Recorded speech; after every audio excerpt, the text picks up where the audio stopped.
தமிழர்கள் வந்து எல்லா நாடுகளும் இருக்காங்க. இப்போ துபாய் வந்து ஒரு கொஞ்சம் வருஷங்களுக்கு தெரிஞ்சு மலேசியா நாடுகள், சிங்கப்பூர் நாடுகள்ல வந்து 100 வருஷமாலாம் இருக்காங்க தமிழர்கள். தமிழ்நாடே பார்க்காத தமிழர்கள் நிறைய. ஆமா ஆமா, ஒரு 3 ஜெனரேஷன் தமிழர்கள்லாம் இருக்காங்க. அவங்களுக்கு துபாய் பத்தியான அவேர்னஸ் கிடையாது. ஸோ நாங்க என்ன பண்றோம்னா, first we will create awareness for the Dubai. Dubai எதுக்கு Dubai, why Dubai, why need invest in Dubai. துபாயிலேயே நீங்க வந்து ப்ராப்பர்ட்டி இன்வெஸ்ட் பண்ணும், பிசினஸ் ஸ்டார்ட் பண்ணும், என்ன ரீசன்ல என்னன்னா பெனிஃபிட்ஸ் இங்க இருக்கு. ஸோ துபாய் கவர்மெண்ட் என்ன ஃபாரின் பாலிசி கொண்டு வந்திருக்காங்கன்னா, அனைத்து நாட்டு மக்களும் இங்க வந்து தொழில் தொடங்கலாம். ஓகே. So open market.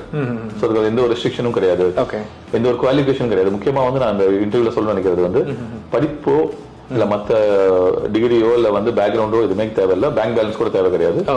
நீங்க ஒரு தொழில் தொடங்கினா உங்கள்கிட்ட கரண்டா பணம் இருந்தா போதும். முன்னாடி உங்களுக்கு 1 வருஷமோ 2 வருஷமா அக்கௌண்ட் பேலன்ஸ் இருக்கணும், எந்த அவசியமும் கிடையாது. அந்த தொழில் ரீதியா உங்களுக்கு வந்து பேக்ரவுண்ட் காசு இருக்கு அப்படின்னா நான் வந்து பிசினஸ் ஆரம்பிச்சேன். ஈவன் அதை பத்தி எக்ஸ்பீரியன்ஸ் இல்லைன்னா கூட துபாயில தொழில் தொடங்கினா நல்லா செட்டில் ஆயிடலாம், இங்க அதுக்கு டிமாண்ட் அதிகமா இருக்குன்னு தெரிஞ்சா கூட ஆரம்பிக்கலாம். நீங்க அதுக்கு ப்ரீவியஸ் எக்ஸ்பீரியன்ஸ் தேவையில்லை. அப்போ நர்சரி நாங்க ஒருத்தவங்களை பண்ணி கொடுத்தோம். அவங்க வந்து வேற பிசினஸ் டொமைன்ல இந்தியாவில் இருந்தாங்க. அவங்க நர்சரி துபாயில வந்து ஆரம்பிக்கணும்னு சொன்னாங்க, நாங்க செட்டப் பண்ணி கொடுத்தோம். ஸோ நம்மகிட்ட வர கஸ்டமர்ஸ்க்கு மெயினா வந்து தமிழர்களுக்கு முக்கியத்துவம் கொடுத்து அவங்களுக்கு இங்க வந்து நாங்க துபாயில செட்டில் ஆகிறதுக்கு வழி பண்ணி தரோம் நாங்க.